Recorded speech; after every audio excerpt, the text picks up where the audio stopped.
Been seen to be quite an involving process. This perhaps explains why a majority of local entrepreneurs opt to either go into sole proprietorships or into partnerships, which are considered less costly to start. But that perception could change as the government rolls out a one-day company registration process. Tonight, we'd like to take you through a step-by-step process on the basics of registering a business. And joining us for that is Hinga Wayaki of Wayaki and Associates to take us through registering a business in the easiest steps. Yes. So where do you start? Normally, you, like everyone else, you start with an idea.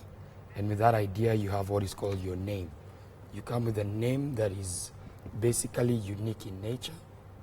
And for this instance, it could be anything. Maybe you're a garage and you say, Nyasani's Auto Garage. Or you could be a business that is looking at tourism. You say, Black and Green Tourism. But the fact that the name must be unique and it must be acceptable. It must be a name that once you present it to the Registrar of Companies for reservation, which is usually the first step, which we call Reservation of Name. How much does that cost? Reservation of Name just costs barely 100 shillings. Or you can go to the Huduma Center.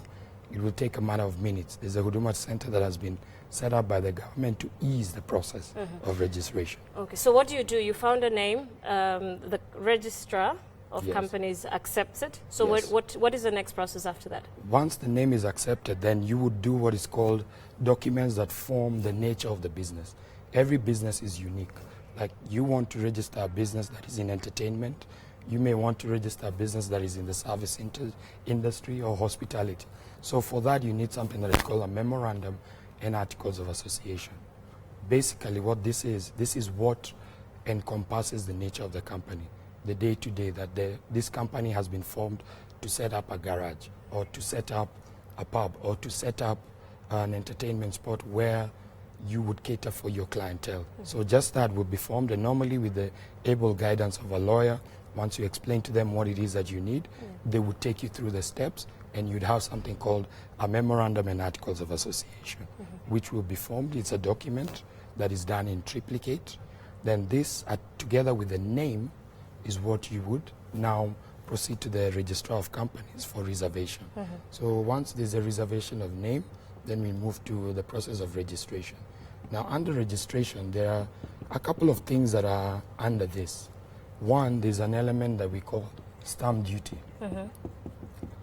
That's the one you go to, a number of banks have been selected for that? Yes, because, give unto Caesar what is Caesar's. The company will have what is called a share capital. For purposes of this evening, you have a minimum share capital of 100,000, which is divided into 1,000. Those are the shares of a value of 100 shillings each. So the nominal capital of the company is 100,000. Now that stamp duty, for something like that, there'll be an assessed stamp duty. Normally it would be around 3,150, which is the 150 is the bank charges, because what happened is stamp duty has been decentralized. You must pay either National Bank or KCB, but most notably is National Bank. Yes. So I understand you have to sign a declaration of compliance before a commissioner of oaths. Yes. Keeping in mind that the business registration is a legal process. What does that mean? Normally, this is just part of the documentation process. You have the memorandum and articles. You have a form that details where exactly the registered office is. Then you have another form that gives the particulars.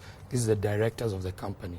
For instance, the minimum shareholding of a company just requires 2. For a private limited liability company, just requires 2. So those 2 directors would sign that document, and they would append their signature, and alongside their name will be the amount of shares allocated to it. For example, out of 1,000 shares, let's say we have 2 directors, so each would have maybe 500 shares, right? Yeah. And upon that, there's a page where they'll sign twice. They'll sign on the memorandum, and they'll sign on the articles. They're 2 documents, but they're bound together as one. But they would sign that. Now, yes. And what particular documents does the entrepreneur have to have, or the entrepreneur and their shareholder? No, the entrepreneur is still the same as the shareholder. And like I mentioned from the beginning, all you need, with the able guidance of a lawyer, any lawyer will be able to guide you through the process. It's pretty easy. It's not that complicated. I guess it's just the terminology that makes it look complicated. But like I said, in easy steps, from reservation to payment of stamp duty to registration.